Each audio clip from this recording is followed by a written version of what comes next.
Lads, how are we? Golden, thank you very much. How are you? Good, all good. Thank you for coming in. I appreciate it. No, thanks for having us. No worries. So, what's going on? Can you tell me a bit of backstory about? In fact, do you want to introduce yourselves first, and we go along the line and tell everybody your names and who you are and what you do and whatnot. My name's Tim and I'm alcoholic. Hi, Tim. Hi, Tim. I'm a guitarist and I'm the newest member of the band. So I'm the new hire. Diversity hire, maybe. It's a sweet baby I'm Chris boy. and I'm the other guitarist who's been in there pretty much from the get-go. So, Cool. Yep, I'm Ryan. I'm the vocalist. I've also been here from the jump. I'm Doug, I'm the bass player. Been here from day one. I'm TJ, I'm the drummer, and I've been here since numero uno. Happy days. Just you, Tim. Yes.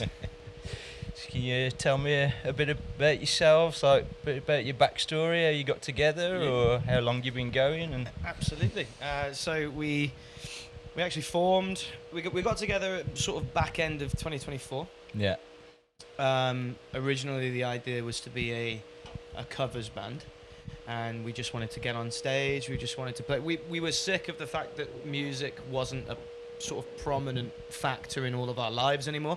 We've all been in bands for forever, and then we ended up going through that really awkward in-between moment and out of the scene and not in an originals band and all this in-between sort of time, and we were just sick of it. We just wanted to get back on stage. I mean, Chris was doing your Queen tribute stuff, and yeah, I was in a Queen tribute, a couple cool. of other like function bands and stuff like that. But, yeah.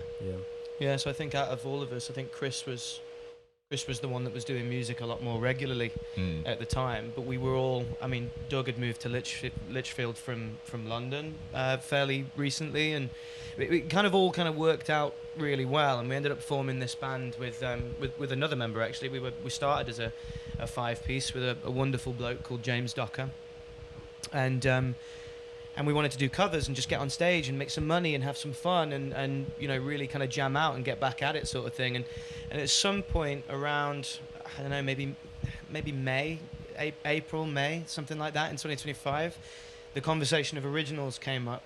Yeah. And I think it was you, Chris, actually. I think you turned around to me or something and said, oh, you know, I've heard your other stuff, your back catalogue. I've known you for years. It'd be really cool to actually write some original stuff with you at one point. And as soon as that conversation happened, it was like, lads, do you want to do originals? Should we give originals a go? And you know what I mean? So June 2025 is when Burn to Dust As We Are right now. Yeah. We're formed, I suppose. All with the exception of Tim, of course, who came along a few months ago. And you know, we knew we wanted to be a 5-piece. We recorded the songs as a 5-piece. Yeah. And Tim was like the missing piece, and now we love Tim. now we loved him. And we found him. He's a very nice man. Nice. So, how did you found the transition then from doing covers to originals? Have you been gigging and stuff like that? Have you found it doing that sort of? You know, did you start with a set of covers and slip a couple of originals in and do that, or did you just transition all at once? To be fair, we're all in love with music anyway. We've all got very similar musical similarities of what we enjoy. So likes of like Alter Bridge, Breaking Benjamin, Chevelle, bands like that. So as a collective, we enjoy hearing that music, playing that music. So transitioning into originals is not really much difference, because we're taking them influences and putting it into our own style, our own way, our own Burn to Dust way, shall we say. So what we've done is we've only actually played 2 gigs so far, as this podcast goes, but we've got plenty more in the pipeline. Cool. So for now, what we've been doing is we've chucked a couple of covers in, but mostly we like to enjoy our originals and maybe prolong them a little bit so we can enjoy it a lot more, bring that ambience and stuff, and make the crowd want more. It's really exciting stuff. Cool. So you got plenty of stuff written then to fill out a set of mostly your own stuff now? Yeah, I mean, I mean, like TJ just said, we've played the 2 gigs so far, and the transitions from covers to originals. You know, we were playing, like you said, we were playing a similar genre of covers, like that kind of post grunge, sort of early 2000s, new metal, hard rock kind of sound and stuff, and we were playing those songs as covers, and that was kind of where we were feeling like we wanted to kind of go with our writing, and at this moment in time, we've got so many ideas in the background, haven't we? You know, we've got a massive Little banks. Yeah, that's it. It's all in the bank, in the vault, and it's just a case of picking them out and figuring it all out. But we write what we feel, and we go through the process like with our own sort of flow at the moment. We're not taking it massively, sort of overly too serious, because a lot of the fun can be lost when you do that. The gigs that we have played so far have been fantastic, and the originals that we have yet to record and yet to release, we're all really stoked about it, and you know, really, it's good actually, because the songs that we currently have, we wrote in a particular way months and months ago, and then getting Tim into the band and having Tim's influence on the writing and having him come in and sort of figure out his parts and everything, and put a bit of himself into these tracks now, and they've just evolved to a point where we're really stoked to play them live on stage. So it just feels really good. Can't wait to get into the studio to record them, and hopefully the fans will absolutely love them. So Nice, awesome. how we doing, ladies and gents? We are Burned to Dust, and this is a song called Embers.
So have you got any plans to get into the studio and get any of them down, or anytime soon?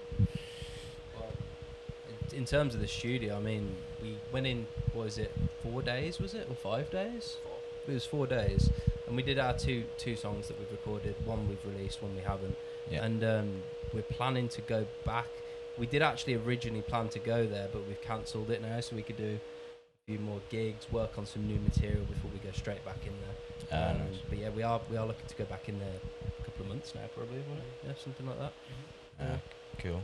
So you say you got a song in the bank that's due to come out then, is it? Or We got a couple, but it's like they said as well, like we've got so many different ideas, like little things that you just kind of work on and then you just put them down. Yeah. So we've got like probably like terabytes of stuff that we're gonna work on. So yeah, I mean we've probably got 2 more finished songs that we're gonna record next. Yeah. And then another like 1 or 2 that we're gonna hit next, and then loads of different ideas that we're gonna go after that. So yeah, there's Yeah. loads. Yeah, there's loads. Coming out at the end of the month, we've got, Yeah. depending on when this podcast goes out, Yeah. on the 31st of July, Yeah. Released, we right? have, could be released already, depends where we are in the pipeline, but Yeah. on the 31st of July, we have our second single, The Traveller, coming out, and Cool.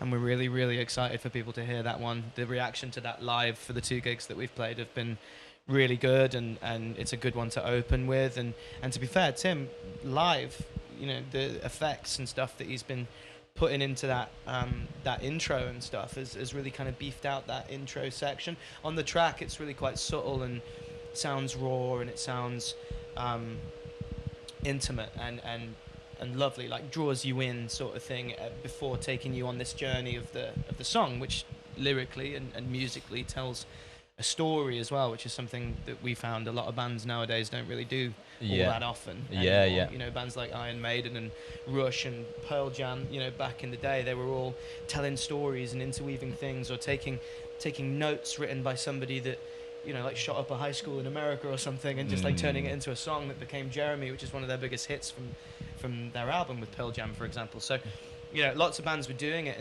and there was some real like substance to the song. Yeah. And Iron Maiden especially as well, like really operatic and theatrical, and you know, and not many bands do it. So we thought, hey, let's give it a go. Let's tell a story with both the music and the lyric, and we Yeah. love it. So that's coming It's out. definitely like more of an emotional one. Like the way we wrote it was like I said, to like try and capture people in and relate to it a little more, and just make you like feel something from the start, which like you said, like don't really hear that much anymore. It's Yeah. So what's your songwriting process like? Is there one person who starts it off, or do you all get together and sort of hash it out between you, or? It's quite random, really. I'll let someone. Do you wanna? Doug, you take this one. I'll cover for you then. I'll cover for you. I'll buy Doug some time. It's interesting because I've come in at a point where from what I pick up, you two driven most of the songwriting so far, and I'm coming in with my ideas that I'm sort of developing to a point before I share them. So it's like that's cohesive. So I think it'll be interesting to see how that comes together. But then I think the thing we all love most is writing in a room together. That's the best part of being in a band, is bouncing off other experts. You know, I can write a drum part, but I'm not a drummer. I can write a bass part, but it's just going to be a guitar part very, very low. That's, you know, everyone has their job and brings their expertise just like in anything else in life. And I think I've been out of bands for a long time, basically since 21. And I was genuinely worried when I joined that I had forgotten how to write music, because it was like a part of my brain just switched off. I wanted to sit at home and write a song, but without anything to write a song for, Yeah. there was no We didn't know that, otherwise we'd have impetus. just hired Yeah, they someone wouldn't have else. fired me. Oh, the things I've told them. The confessions on the Oh, podcast yeah. right now. Okay, naughty corner. But and then the Confessions of a moment Tim I had Smith. my first audition, it was like a tap opened up. And I Yeah. was just like, oh, okay, brilliant. Or there's all these ideas I've been sitting on for ages where I've got a little bit, let's expand it. And so suddenly it's like a part of my brain that was dormant is on again. Yeah. And then that's just from being in a room bouncing off people. So I think that's got to be a big part of, It's like of muscle everything memory, we innit? do. Yeah, Mm. it was just a muscle that wasn't being used. So Yeah. Yeah. so yeah, Absolutely. I think everyone will have their ideas, develop them to a point, but then once it gets in the room, it's a free for all, which is the best part, because that's all you've got at that point is a seed, and it's only when everyone has their input that it becomes a song. Yeah. It is quite exciting, actually. I find our writing process for the year that we were writing before Tim joined, for the year that we were kind of going through all these different ideas and building the vault, building the bank. You know, we had some bass licks come from Doug into the bank, and Chris had loads of ideas already on his computer and stuff that he just kind of sent over, and we were in the room practicing and coming up with this, that, and the other. Like the first sort of half an hour of every session that we've had for the past year has just been a jam, and whatever comes out, and it's been a voice recorded like note thing on my phone every time. So we've got loads and loads of stuff in the vault, and we do quite a lot of Discord sessions as well. So you know, Chris will have an idea, and other services are available, and you know, Chris has got these ideas, and he'll jump onto Discord, he'll show me, that'll spark some things in my head, for example, and we'll like try different bits and workshop different bits, or we'll get into the room and something brand new and fresh will come out straight away in the room, and it'll have all of our input in there, and then we'll take it to Discord and workshop it and see what the structure is and go back to the guys, and it's a bit of a back and forth really for a while until we've got something where when we play it in the room, and all of us kind of go, yeah man, that 100% doesn't need any change, and that's the song. Because you know, it's really, really easy, isn't it? And a lot of bands do it, a lot of musicians do it, a lot of artists do it. Really, it's really easy to try and chase that perfection thing, and just keep going back in, keep changing this, keep changing that. And you know, we said at the very start, you know, and we reiterated when Tim joined as well, and we're all in agreements, we're chasing excellence here, we're not chasing perfection. So if we get it to a point and we're like, yeah, that's amazing, record that, demo that, bank it, that's ready for the studio. Yeah, we're not chasing perfection. We're not going to go back to it and regret it, and then you know, want to change this and want to change that. And later on in you know, down the line, when we're playing these things live, we might have changed it in the room before we get it to the stage, and it might be a totally different, you know, live experience, mightn't it? You know, by the time that we actually get it in front of the crowd and stuff. So, but I love that because it's evolving. You know, and the writing process is really fun, I think. It's like live versions of songs. Like, if it's just the same as the record, there's no point. Like, it's got to be different. It's got to feel. Yeah, otherwise you might as well just sit on the sofa with your eyes studio closed versions at where you home. can have your million overdubs and your choir of Ryans, and then live it's like, okay, we just got 5 of us, deal with it. That's it. I quite like that. No backing tracks, everybody. Like you said earlier, you don't want to lose that fun element either and over obsess about things. And if you come up with a new element, like you say, you can always take it to the stage afterwards, can't you, and expand it there. So that's pretty cool. It's good to be a perfectionist, obviously, but the joy of human error, and to see that we are human, and like, because these days, you've got AI and everything trying to take over the whole system and stuff, but you can't beat it, like the sound of pure raw music. Because now these days, with most records that you hear, like especially what I hear with the drums, they all sound the same. So they're compressed the same. They all just sound using the same samples. Yeah, exactly. Pretty much for the same like production, but nothing beats the sound of a proper drum kit. Personally, and having that raw sound. Not many bands, like for example, Shinedown, they've just dropped a new album, and they recorded drums completely raw. Which they went back to their old days kind of thing. And you can just hear it. You can hear the fun that they had in that process of writing, and that's what we want to do. We want to enjoy every moment possible and just keep taking it higher. It's the authenticity as well, isn't it? I find as well, because like you said, all of these bands, all the guitar tones, all the drums, everything, you know, it's all sounding the same. You know, they're using the same samples, or they're going onto their Logic or Pro Tools or whatever, and the plugins they're using, it's like everybody wants to use the Aaron Gillespie kit, or they want to use the Architects plugin, or you know, all these different things, and it's like, nah, get your kit, craft your kit, mic that kit up and record your own. Get in the studio, do it yourself. Authenticity is making a serious comeback in this world of like digital and AI and everything like that, and a lot more bands, and we've found as well that it's becoming a preference of ours to embrace you know, like a more analog kind of sound.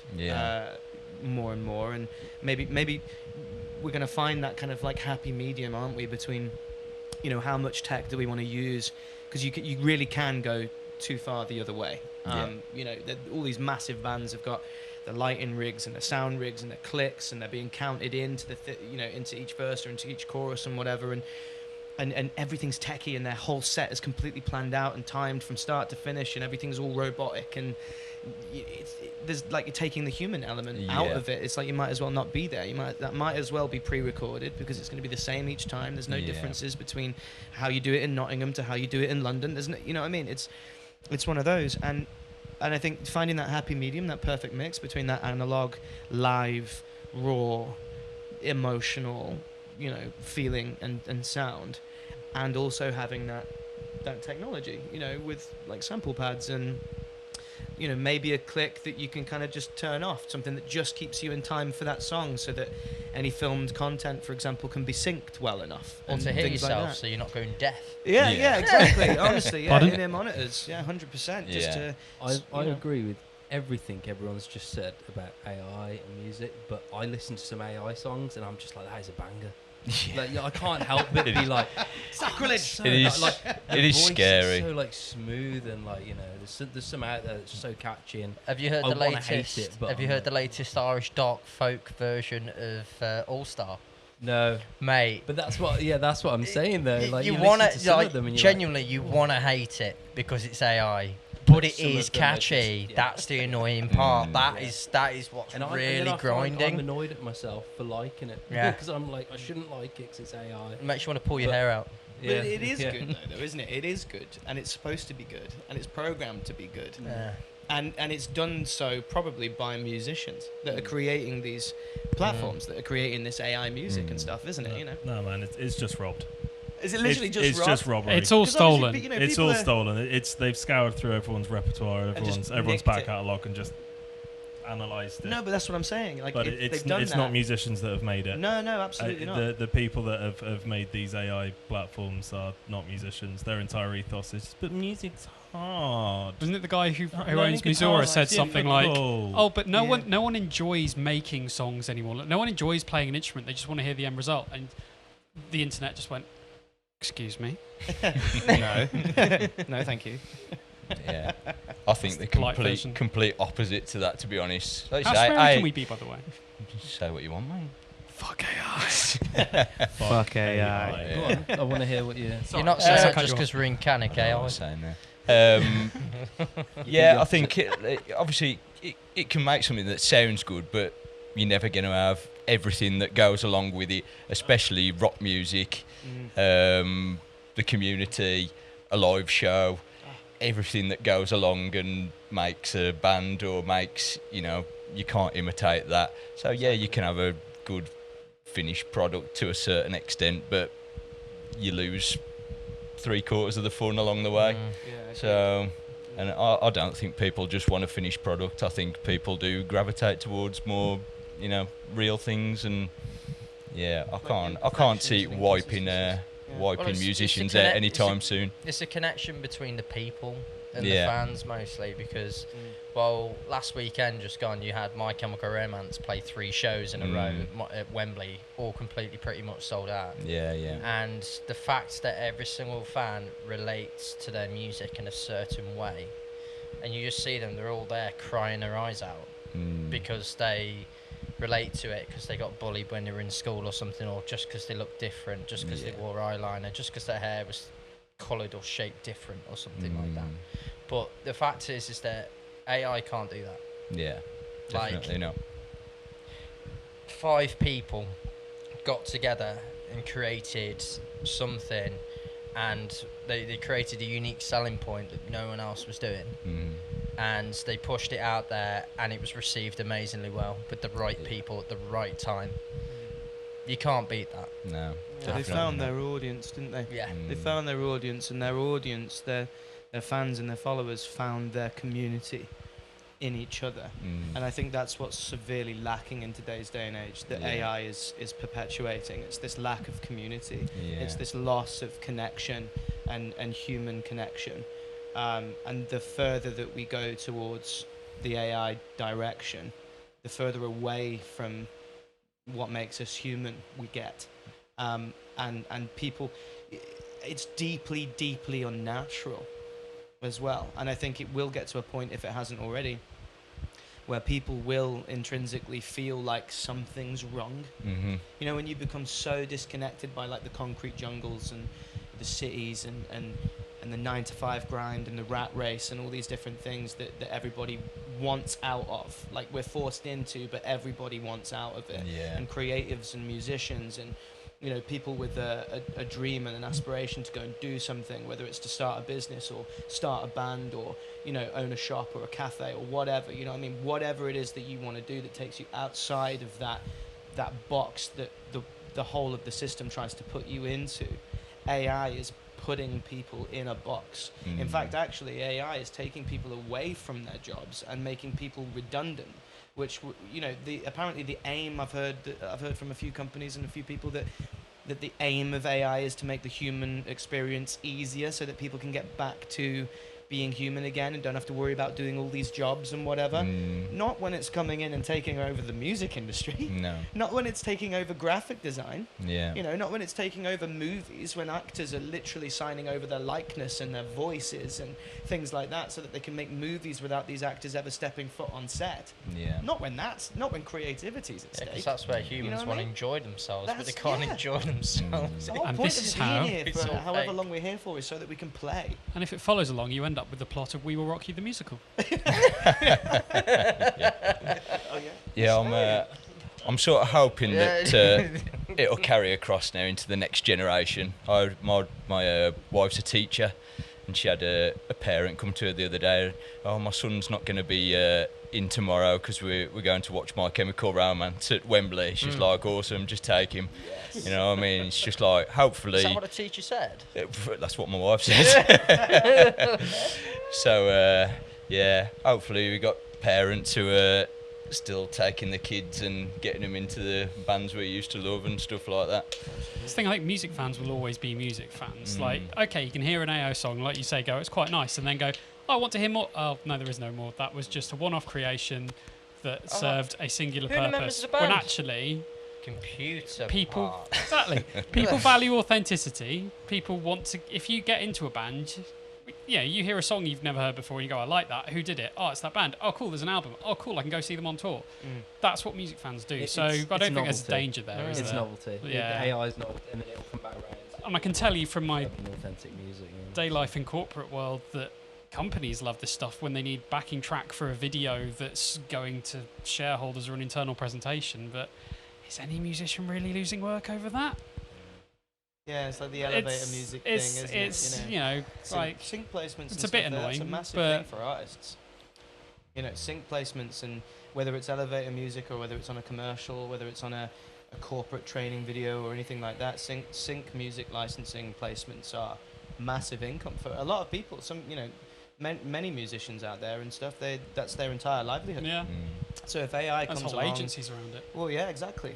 So I take it back. There are musicians who are losing work there, Yeah. but maybe not at the company I work at. Let's put it that way. But Yeah. previously, where there wouldn't have been music, there's now an AI track, and they would never have hired someone. But yeah, you're right. There's agencies doing all this You copyright-free should have work. just offered to bring your acoustic in and lay something down for him. Yeah, yeah, Absolutely. yeah. Lay down some sick beats. With your acoustic, yeah. I'm even thought of that stuff. Yeah, exactly. But no, to bring it 360 steer back, us. back to the point before we went on the massive tangent. No, the writing process is fantastic. Good. Fucking hell, is that where we started? Yeah. I'm glad And you bring could it back full remember. cycle, all. I'm fine, thank you. How are you? I was going to say, yeah. Should we go back to AI? We'll just, yeah, the we'll circle continues. 360 yeah. this around. We'll do a little piece on how we Steer write us, and then please. back.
In a town unkissed by fame lay a man without a name, a lonely wanderer whose face is known to ghosts of men betrayed. And in his pocket a piece of paper and stolen ink, a list of names of the fallen ones whose lives were his to claim. Fear the traveler, fear the traveler.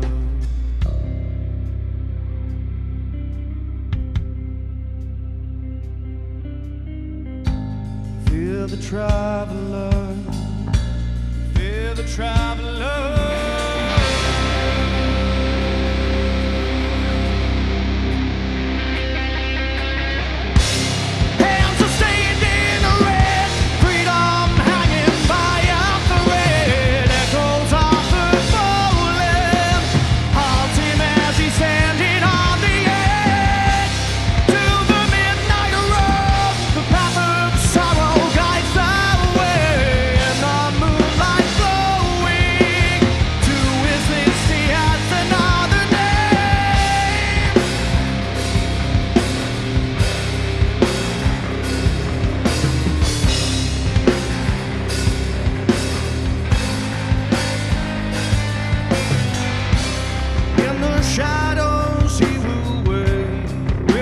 Test the hands of fate, a lonely wanderer whose ghost of mountain aches upon the gate, treading softly up the staircase where the boots will make no sound as the fallen one meets God before his body hits the ground. Fear the traveler, fear the traveler. Hands are stained in red, freedom hanging by a parade. Echoes of the fallen haunt him as he's standing on the edge. To the midnight road, the path of sorrow guides the way. In the moonlight glowing, to his lips he has to find me. Cry out in the night, the powerless pay for a lie. Hidden evil, smoke and mirrors, the traveler will fly.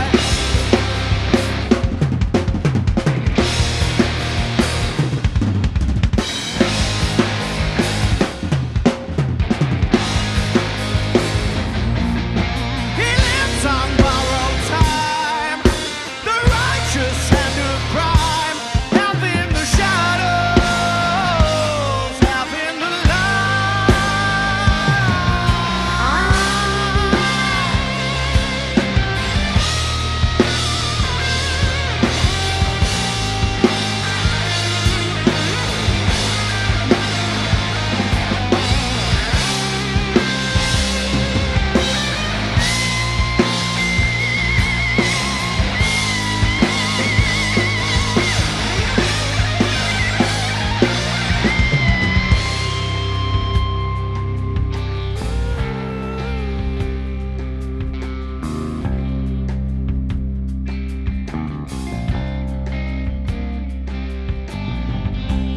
In a town unkissed by fame lay a man without a name, a lonely wanderer whose path has led him to the ball and chain. Spare the traveler, spare the traveler. Hands are stained in red, knocking on the gates of hell. Echoes of the fallen taunt him as he's riding in a sail.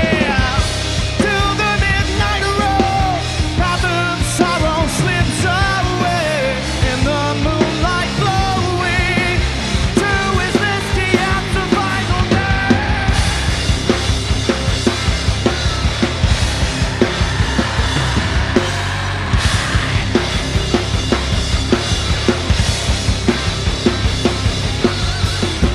Help us. So, how about the songs that you're going to do? How many songs are you doing for us this evening? 3. I Three. believe. It's the magic Yes. number. I Nice. mean, we can do more if you like. Yeah. We've got 4, That's but we can do 3. cool. So tell me a bit about those. Yeah. Okay. So the first, maybe not in this order. Depends where you want to put them. But Yeah. we're going to do Embers, which is our debut single that Yeah. came out on June the 5th, which is going really well so far. To be fair, the reaction that we've had to that has been really, really good, and we're very, very grateful to everybody for the awesome reaction to that song. And then we're going to do the song "The Traveller" that's coming out on the 31st of July. Cool. As well, our second single, and we're also going to give you a song called "Cloudy Eyes" Nice. as well, which was actually the third song that we sort of started writing together as well, but most likely will also be the third song that we end up releasing too, because it just, I don't know, it feels right. Yeah, feels right for that one to go next. So yeah, Especially following that conversation. yeah, Yeah, that's especially true. considering I've just said that's what we're That going to do. is- that is the theme and everything as well. Yeah. Cool. Oh yeah, the AI conversation, absolutely. Yeah, it's very prominent. Is that what it's about? It's Yeah. yeah, I think so. You'll find out. Same. So how did your gig at Fuse go the other day? I was a bit Hot. gutted that It's I very hot. It's I missed really you guys, because I was supposed to be coming over for the day, and then I was actually gigging myself over in Nuneaton, and we ended up starting early because of the football was on. So we ended up being on early, and I didn't get to come over, so I was a bit gutted. I thought that was a bit of a coincidence. I spotted you were on there, but how did it go? Was it good? Great. Where was your gig in Nuneaton? Some random pub somewhere. Oh, was it? I was going to say, because I've gigged there a couple of times. I know that you have as well at the Queen's Hall. I was wondering if it was the Kingswood Queen's Hall. Tavern. Oh, is it? Yeah. Brilliant. Proper Sounds like brilliant. it. I thought he Yeah, was playing it down. it's It's a actually proper- the O2 in It's, London. yeah, I was just being yeah. modest. You O2 know. Leicester, yeah, that's what, Leicester Street. Yeah. No, but it was great. Fuse was great. Yeah, it was I really mean, hot. Well, Yeah. it's very hot. But to be fair, we started playing, and we saw our usual friendly faces and stuff, and a few new people. Yeah. But as the more we just progressed through our set, the more people just started flooding into the tent, and it just got busier, and it just got more fun. Like, the energy was just there, and we were all just having the time of our lives. We've got photos to prove it. Yeah. If you go check us out on Facebook and Instagram and stuff, you'll be able to view them all there for your viewing pleasure. Shout out Sean Sheridan. Yeah. Shout out Sean Sheridan, the absolute geese. Which, to be fair, he was at 2000 Trees Festival last weekend, and he came out of his way to come and shoot us in the lovely place of Lichfield. Yeah, left the festival, didn't he? Left the festival. Oh, fair play to him. And Yeah, missed literally. a few bands. Go on. Travelled over an hour out of his way, bless him, to come shoot us, and got some video footage as well. Got some cutesy photos of us by a tree. Which is nice. Nice. And then we got some new grunge metal skate park. Had to tell some children, please stop shoots. skating. Yeah, Yes. yeah. This one kid started throwing a monster can over our heads. Not even exaggerating. Like, He's trying like, to get "Oh, it will this in look with- cool?" No. But thanks Yeah. anyway. Much It was appreciated. hilarious. Like, we were looking at Sean, and he had the camera in front of us, and this kid was like, "Oh, get my can in the shot. Get my can in the He shot." tried to get it over our He heads and launched his just can. went. Sean didn't take anything until after it had gone. Just covered in You could fucking hear him. monster. Yeah. He was on a Like, continuous yeah. shot, and then he just went.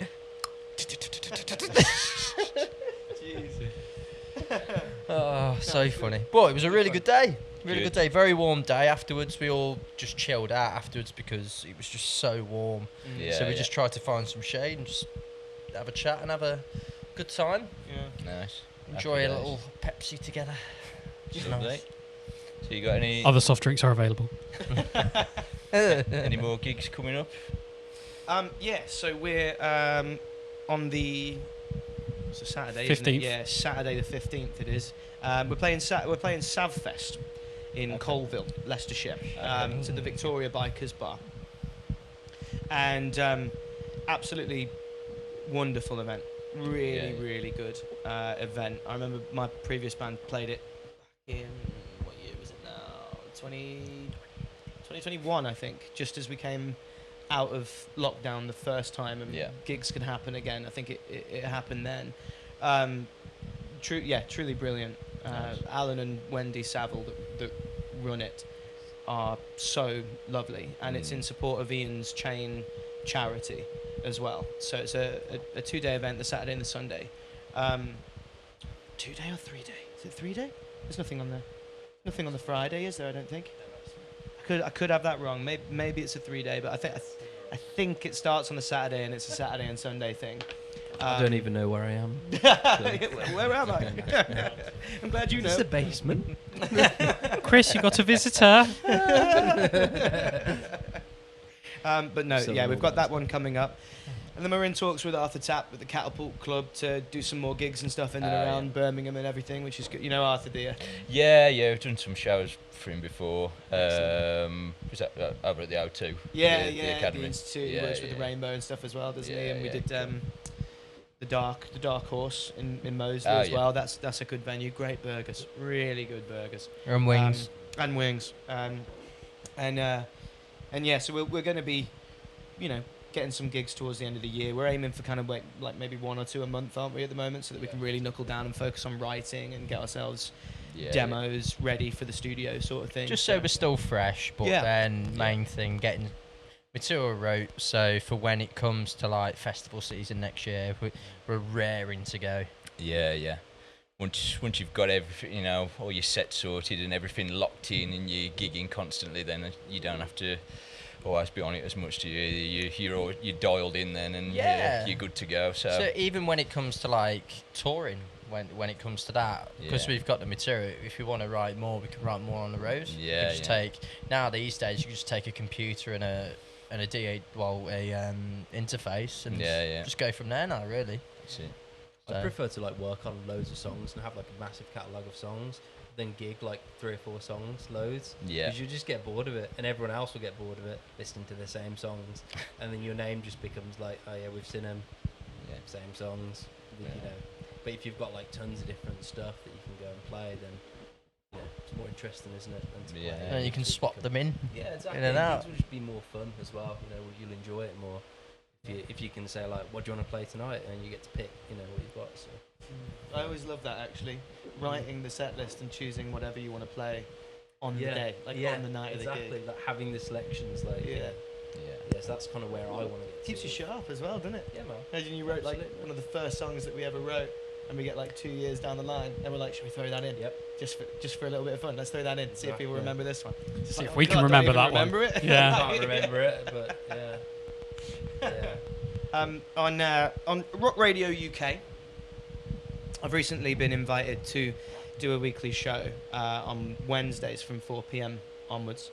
It's called The Rock Rebellion with Ryan Anthony, and it's a lot of fun. It's an hour a week, and it's just playing whatever music I want, and from bands that I love and artists that I want to champion and support and stuff, and similar to what you're doing here, actually, to be fair, getting people in to support them and support local music and stuff. I'm a massive lover of doing that as well. And on Rock Radio UK every single week on a Wednesday at 4 p.m, my show does exactly that. Nice. That's a good thing. Band wise, I guess we're looking forward to getting into the studio, aren't we? We're looking forward to having a bit of a gap in between gigs, between now and Saturday, August 15th, and then after that we've got about a month before our next one, and about a month before our next one, and in those weeks in between, we'll be writing in the studio, jamming, seeing what ideas come out, and getting the demo sorted, and sort of getting ourselves to a point where we're like, right, okay, boys, let's plan when we're next in the studio. Let's pick a date, book it in, work towards it, and then get in there and do another 2-3 tracks or something, and go from there, really. So it's all kind of just going with the flow at the moment, with a definite goal in mind, and lots of massive, almost impossible goals to achieve along the way, down the line and stuff. You've got to have the impossible goals and the impossible ambitions, with a lot of steps, action, achievable and actionable steps in between. And we'll just keep moving forward. and Nice. keep going with the flow. Happy days. Should we do some tunes? Absolutely. Indeed. Cool. Let's get to it. Let's go play. Let's do it. Nice one. Cheers, boys. Thanks again for coming in. I appreciate it, mate. Thank you for having us. No worries. That's great. Thanks for having us. Thank you for having us.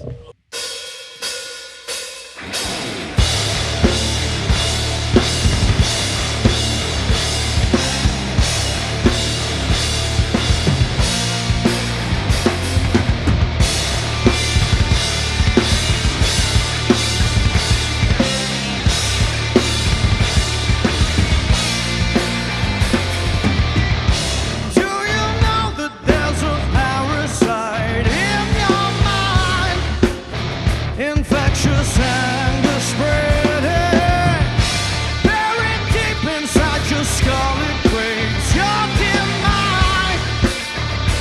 You're already out of time. Another zombie, dead inside, no life behind those cloudy eyes. Another zombie, so addicted to the pain, no life remains, nothing left behind those cloudy eyes.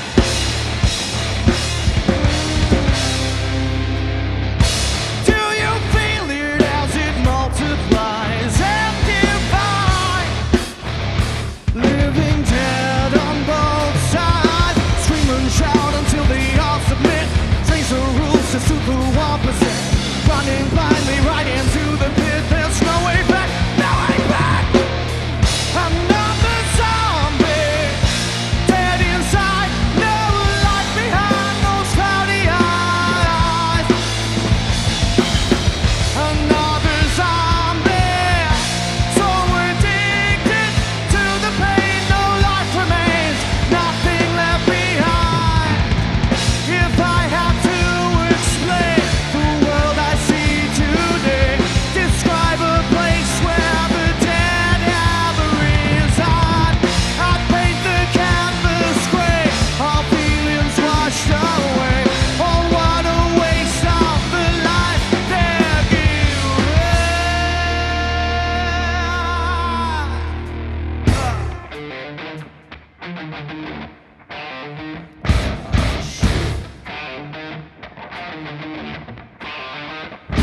So sick of the scene, sick of the scene, sick of seeing fabric of society ripped at the seams. Destroy the creativity and banish the means to do it for free. But what the fucking hell does it mean? I'm sick of the lies, nothing behind the eyes. Sick of the lies, living on borrowed time, trapped in a system that'll eat your soul. Falling even further down the rabbit hole. Give yourself a label, use it to enable nothing getting better. Everyone unstable. Give me a break, you call yourself awake. Nothing but fake, I'll say it to your face. Red pill, blue pill, what do you choose? Fuck it either way.